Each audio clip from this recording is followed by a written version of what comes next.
اسلام آباد کی عدالت نے خاتون جج دھمکی کیس میں عمران خان کے ناقابل ضمانت وارنٹ گرفتاری کو قابل ضمانت وارنٹ گرفتاری میں تبدیل کر دیا۔ عدالت نے تحریری فیصلے میں کہا، ناقابل ضمانت وارنٹ میں ملزم کی ذاتی آزادی میں مداخلت ہو جاتی ہے۔ قابل ضمانت وارنٹ سے قبل ناقابل ضمانت وارنٹ جاری کرنا درست نہیں۔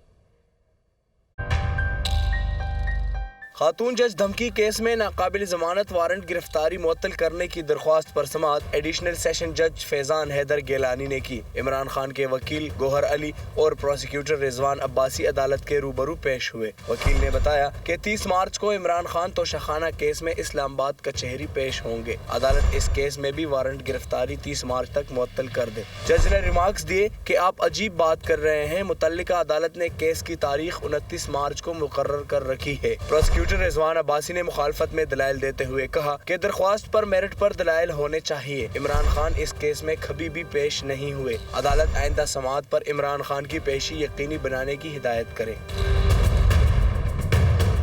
عدالت نے فریقین کے دلائل کے بعد درخواست پر فیصلہ محفوظ کر لیا۔ بعد ازاں فیصلہ سناتے ہوئے عمران خان کے ناقابل ضمانت وارنٹ گرفتاری کو قابل ضمانت وارنٹ گرفتاری میں تبدیل کر دیا۔ عدالت نے تحریری فیصلے میں کہا کہ ناقابل ضمانت وارنٹ میں ملزم کی ذاتی آزادی میں مداخلت ہو جاتی ہے۔ کیس میں دفعات بھی قابل ضمانت ہے۔ عمران خان کے قابل ضمانت وارنٹ سے ناقابل ضمانت وارنٹ جاری کرنا درست نہیں۔